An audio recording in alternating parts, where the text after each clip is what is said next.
Hello friends, welcome back to my channel. कल हम लोग ने देखा ordinance making powers of the president, और ये किस आर्टिकल के अंदर आता है? आर्टिकल 123। आज हम लोग देखेंगे pardoning powers of the president, कि उसकी क्षमा करने की शक्ति कह सकते हैं प्रेसिडेंट की क्या होती हैं पार्डनिंग पावर, जो कि आर्टिकल 72 के अंदर आती हैं हमारे कॉन्स्टिट्यूशन में। ठीक है, चलिए बात करते हैं। Article 72 of the Constitution empowers the President to grant pardons to persons who have been tried and convicted for any offense in all cases where the ठीक है, मतलब कि जो भी पर्सन है, अगर उसको ट्रायल के लिए ले जाया गया या वह किसी भी काम में किसी भी ऑफेंस में कन्विक्टेड है, तो और इन ऑल केसेस वेयर, जहाँ क्या है उसकी कंडीशंस, पनिशमेंट और sentence is for an offence against a union law. ठीक है, अगर पनिशमेंट दिया गया है और यह सेंटेंस मतलब कि उसको फांसी की सज़ा दी गई, is for an offence against union law, कोई भी यूनियन लॉ है उसके अगेंस्ट। ठीक है, तो उसमें उसकी पार्डनिंग पावर्स काम कर सकती है प्रेसिडेंट की। पनिशमेंट और sentence is by a court martial, military court के द्वारा अगर कोई सेंटेंस दी गई, कोई पनिशमेंट दी गई। Sentence is a sentence of death, अब सज़ा ऐसी दी गई है जो कि मौत की सज़ा है, उसको भी पार्डनिंग पावर्स के थ्रू प्रेसिडेंट कम कर सकता है। ठीक है, the pardoning powers of the president is independent of the judiciary. अब जुडिशरी को उसको कोई जवाब देने की ज़रूरत नहीं है, ना कि सुप्रीम कोर्ट में, ना हाई कोर्ट में, किसी भी कोर्ट में नहीं। ठीक है, वह इंडिपेंडेंट ऑफ जुडिशरी है। ठीक है, it is an executive power, और ये एक एग्जीक्यूटिव पावर्स है। बट लेकिन the president while exercising this power, जब प्रेसिडेंट इस पावर को एक्सरसाइज करता है, मतलब लाता है फॉर्म में, does not set as a court of appeal, वह कोर्ट की अपील में के थ्रू नहीं ला सकता, नहीं, उसे ज़रूरत नहीं है कोर्ट की अपील के थ्रू। ठीक है, वह कोर्ट की अपील में नहीं बैठ सकता। ठीक है, the object of conferring this power on the president is twofold. अब प्रेसिडेंट के ऊपर यह पावर काम करती है दो तरीके से। क्या? To keep the door open for correcting any judicial errors in the operation of law. अब प्रेसिडेंट को ओपनली ये सब करना होगा। ठीक है, किसी की सजा माफ़ करनी तो ओपनली माफ़ करनी होगी, किसी भी रूम के अंदर नहीं। ठीक है, रूम के अंदर इन द सेंस कि मतलब कि ओपनली करना होगा, वैसे नहीं, साइड वाइज नहीं। To afford relief from a sentence which the president regards as unduly harsh, और रिलीफ मिल सकती है, रिलीफ भी, to afford relief from the sentence अगर कोई रिलीफ दे रहा है प्रेसिडेंट, तो which the president regards as unduly harsh, तो उसमें मतलब कि उनको कह सकते हैं डबल सजा नहीं होनी चाहिए। ठीक है, the pardoning powers of the president includes the following. अब कौन कौन सी पावर्स होती हैं देख लीजिए। सबसे पहले pardon, you know that the meaning of the word pardon, it removes both the sentence and the conviction। अब मतलब कि सजा को, और अगर कोई दोष में पाए गए हैं, कन्विक्शन मतलब कि, तो उसको भी। And completely absorb the convict from the all sentences, punishment and disqualification. ठीक है, अब commutation, it denotes the substitution of one form of punishment for a lighter form. अब जैसे कि इसमें कुछ जो हायर, जैसे तुम्हारी सज़ा हुई है 5 साल की, कर दी तुम्हारी 2 साल की, तो कुछ रिलीफ मिल सकती है। For example, death sentence may be commuted to rigorous imprisonment which in turn may be commuted to a simple imprisonment. ठीक है, अब उसे मतलब कि आजीवन कारावास की अगर सज़ा मिली है, तो उसको मतलब अगर किसी को डेथ की सज़ा मिली है तो उसको आजीवन कारावास कर सकता है प्रेसिडेंट कम करके। ठीक है, remission, it implies reducing the period of sentence without changing it's character, मतलब कि जिस भी अपराध में कोई भी सज़ा उसको हुई है, वो सज़ा उसको उसी तरह से होगी, उसी अपराध के थ्रू होगी, लेकिन सज़ा की जो अवधि होगी वो कम कर सकता है president. For example, a sentence of rigorous imprisonment for 2 years may be remitted to rigorous imprisonment for 1 year। ठीक है, respite, it denotes awarding a lesser sentence in place of one originally awarded due to some special fact such as the physical disability of a convict or the pregnancy of a woman offender। मतलब कि जगह change कर सकता है, कि उसको इस jail से निकाल के दूसरी जेल में रख सकता है, जहाँ मतलब प्लेस चेंज कर सकता है, जैसे कि कोई प्रेग्नेंट वुमेन है या कोई फिजिकल डिसेबिलिटी है, ऐसे पर्सन को कि एक जेल से निकाल कर दूसरी जेल में रख सकता है जहाँ उसे थोड़ी बहुत कम दिक्कत हो। ठीक है, reprieve, it implies a stay of execution of sentence, especially that of death, for a temporary periods. Its purpose is to enable the convict to have time to seek pardons or commutation from a president. ठीक है, चलिए अब बात कर लेते हैं article 161 क्या कहता है of the constitution. The governor of a state also possesses the pardoning powers. अब आर्टिकल 161 के अंदर आती है हमारी गवर्नर की जो पार्डनिंग पावर्स होती हैं वो। आर्टिकल 72 के अंदर आती हैं प्रेसिडेंट की पार्डनिंग पावर, और आर्टिकल 161 के अंदर आती है हमारी गवर्नर की पार्डनिंग पावर, जो कि स्टेट में वर्क करता है। ठीक है, स्टेट का हेड होता है। Governor of state also possesses the pardoning power, hence the governor can also grant pardons, reprieve, respite, remission of punishment, or suspend, remit, or commute the sentence of any person convicted of any offense against a state law. But the pardoning powers of the governor differs from that of the president in two respects. अब दो तरह से differ करती है। भैया president है वो governor है स्टेट का, प्रेसिडेंट है पूरे यूनियन टेरिटरी का, पूरी इंडियन यूनियन का, जो कि पूरा टेरिटोरियल कॉन्स्टिट्यूंसी है जहाँ तक इंडिया की, वहाँ का पूरा प्रेसिडेंट। तो कुछ तो डिफरेंस होगा ना, इसीलिए गवर्नर की कुछ पावर्स डिफर हैं प्रेसिडेंट से। The president can pardon sentence inflicted by court martial, military court, while the governor can not. ठीक है, गवर्नर नहीं कर सकता। The president can pardon death sentence while governor can not. President क्या करता है, डेथ को भी कम कर सकता है, गवर्नर नहीं कर सकता। Even if a state law prescribes death sentence, the power to grant pardon lies the president not the governor. अगर स्टेट किसी को मौत की सजा देता है या कोई भी डेथ की सजा देता है तो उसको गवर्नर नहीं कम कर सकता है, प्रेसिडेंट कम कर सकता है। However the governor can suspend, remit, or commute a death sentence. In other words, both the governor and the president have concurrent power in respect of suspension, remission, or commutation of death sentence. ठीक है, the Supreme Court examined the pardoning powers of the president under different cases and laid the down following principles. अब supreme court ने क्या निकाला निष्कर्ष देखिए।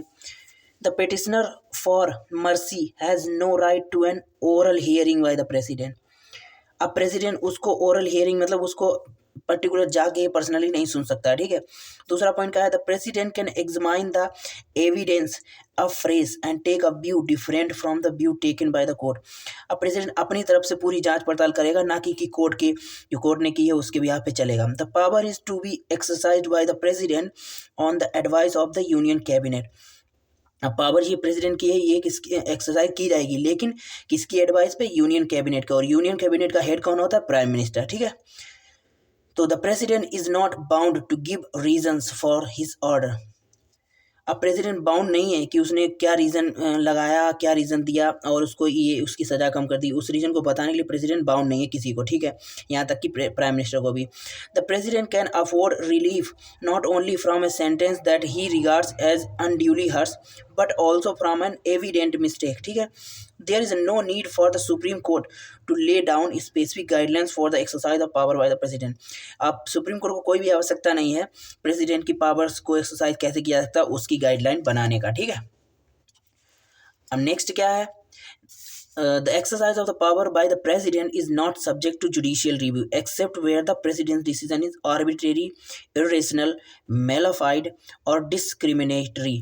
अब जब तक कि प्रेसिडेंट का डिसीजन किसी भी कोई भी पार्डनिंग पावर अगर प्रेसिडेंट अपनी एक्सरसाइज कर रहा है उसका डिसीजन जब तक कि आर्बिट्रेरी ना हो, इरेशनल ना हो, मेलाफाइड ना या डिस्क्रिमिनेटरी ना हो तो उस पे जुडिशियल रिव्यू नहीं आ सकता। अगर इन सब में मैटर में है तो उस पे जुडिशियल रिव्यू हो सकता है उसके डिसीजन पे। ठीक है, where the earlier petition for mercy has been rejected by the president stay can not be obtained by filing another petition. अगर एक बार प्रेसिडेंट ने रिजेक्ट कर दी पार्डनिंग पावर्स के लिए पिटीशन मर्सी या रिजेक्ट करी तो दोबारा से नहीं पढ़ सकते। ठीक है, दोबारा से नहीं उस पर विचार कर सकते। अब constitutional positions of the president. The Constitution of India has provided for a parliamentary form of government. ये सबको पता है। ठीक है, Consequently, the president has been made only a nominal executive. Nominal executive मतलब कि वह एडवाइस लेता है प्राइम मिनिस्टर से काम करने के लिए। ठीक है, रियल एग्जीक्यूटिव जो कि गवर्नमेंट चलाता है वो हमारा प्राइम मिनिस्टर ही है।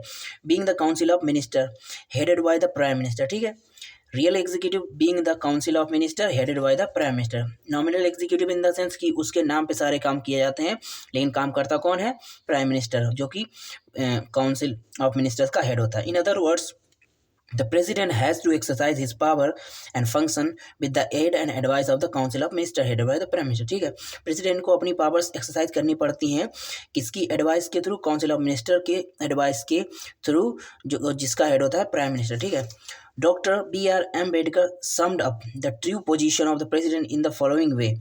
In Indian constitution, there is a placed at the head of the Indian Union a functionary who is called the president of union। ठीक है, उसकी जो है इंडियन यूनियन एज फंक्शनरी है, वो प्रेसिडेंट एक फंक्शनरी होता है, फंक्शनरी पोजीशन है। ठीक है, the title of the functionary reminds the president of the United States, but beyond the identity of name there is nothing common between form of government prevalent in America and the form of government adopted under union. मतलब केवल नाम ही है America से लिया हुआ कि हाँ ये इस तरह की गवर्नमेंट हमने अमेरिका से ली है, जैसे कि मैंने फंडामेंटल राइट्स में बताया था, बिल ऑफ राइट्स, और ये जो नॉर्मल पीपल के राइट्स होते हैं वो हमने ब्रिटिश से लिए हैं। ठीक है, और जो कि एक जैसे आर्टिकल 14 क्या कहता है हमारा, आर्टिकल 14 कहता है equal protection, equality before law and equal protection of law, जो कि हमने इक्वलिटी बिफोर लॉ हमने लिया है कहाँ से, ब्रिटिश से, और इक्वलिटी इक्वल प्रोटेक्शन ऑफ लिया हमने अमेरिका से। तो बस नाम ही लिया है, बाकी कुछ भी चेंजमेंट नहीं किया गया है। ठीक है, तो यही बताया गया, और देख लीजिए, आज क्लियर ही कर देता हूँ पूरा ये topic. Indian constitution adopted is the parliamentary system. ठीक है, under the presidential system America the president is chief head of executive and administration is vested in him. ठीक है, अमेरिका में क्या होता है, प्रेसिडेंट ही हेड होता है एग्जीक्यूटिव का और एडमिनिस्ट्रेशन का भी। ठीक है, under the Indian Union the president occupies the same position as the king under the English constitution, यानी कि British. He is the head of the state but not of the executive. ठीक है, he represent the nation but does not rule the nation. ठीक, ये president की बात हो रही है। He is the symbol of nation, his place is administration is that of A ceremonial device और seal by which the nations decision are made known. He is generally bound by advice of his ministers। ठीक है, he can do nothing contrary to their advice nor can be do anything without their advice। ठीक है, the president of the United States can dismiss any secretary at any time। the president of Indian Union has no power to do so so long as his ministers command a majority in parliament।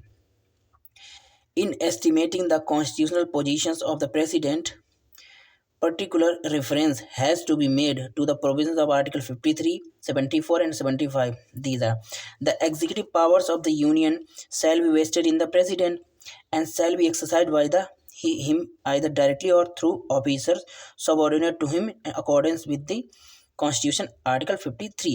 There shall be a Council of Ministers with the Prime Minister at the head of to aid and advise to the President, who shall is the exercise of his function, Article 74.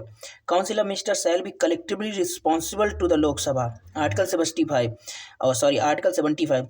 This provision is the foundation of the parliamentary system of the government। मतलब कि Council of Ministers collectively responsible to the Lok Sabha। ठीक है, 42nd Constitutional Amendment Act 1976 enacted by the Indira Gandhi government made the president bound by the advice of the Council of Minister।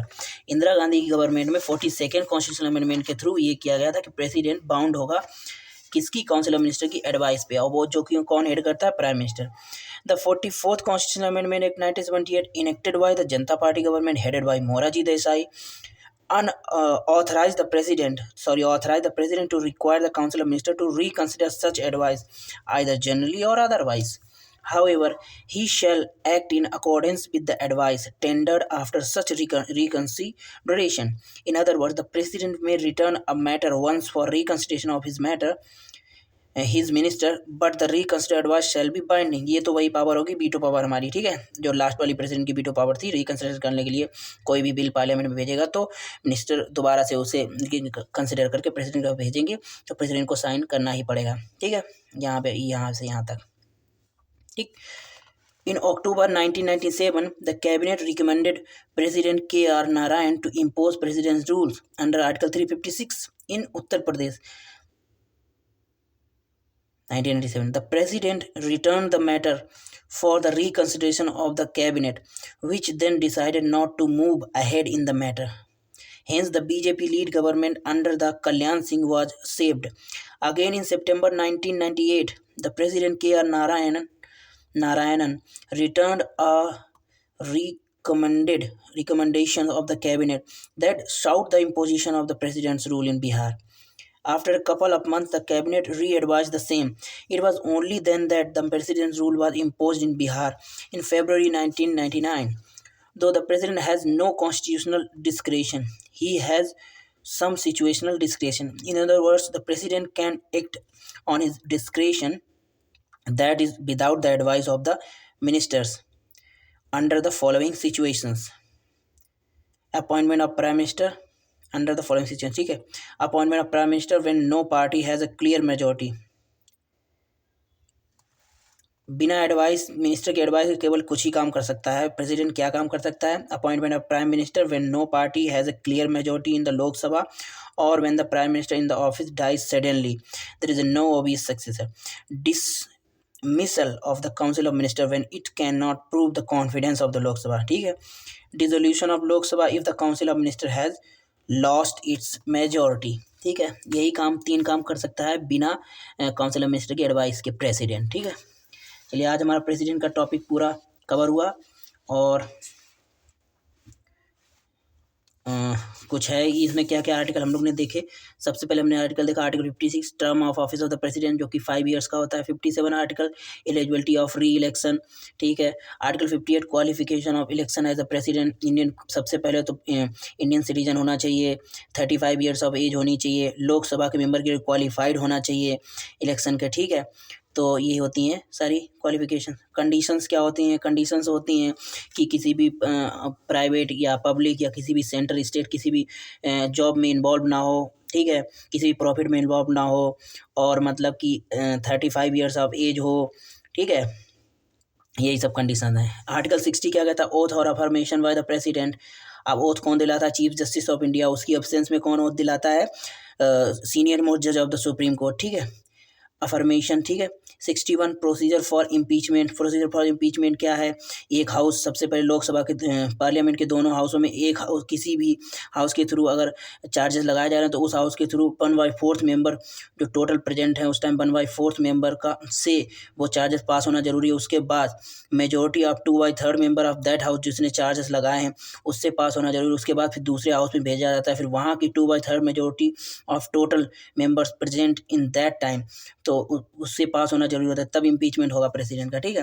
और president के impeachment में जितने election में candidate participate करते हैं, elected member of the parliament and elected members of the state legislature and elected member of Delhi and Puducherry, वो इसमें participate नहीं करते हैं इम्पीचमेंट में. ठीक है.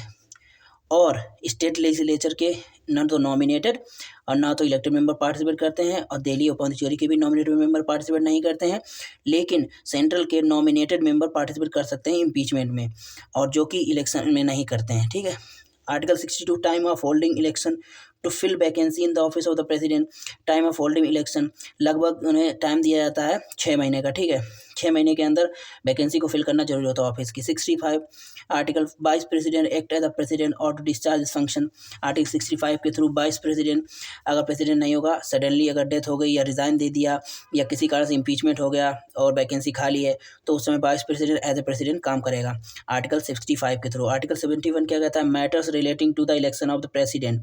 अब प्रेसिडेंट के इलेक्शंस के थ्रू आर्टिकल 71 बताता है matters. Article 72 powers of the president to grant pardons, जो कि अभी हम लोग ने पढ़ा, सस्पेंड, रिमिट और commute sentences. Article 74 council of minister to aid and advice of the president, जो एडवाइस देते हैं प्रेसिडेंट को. काउंसिल ऑफ मिनिस्टर हेड होता है हमारा प्राइम मिनिस्टर.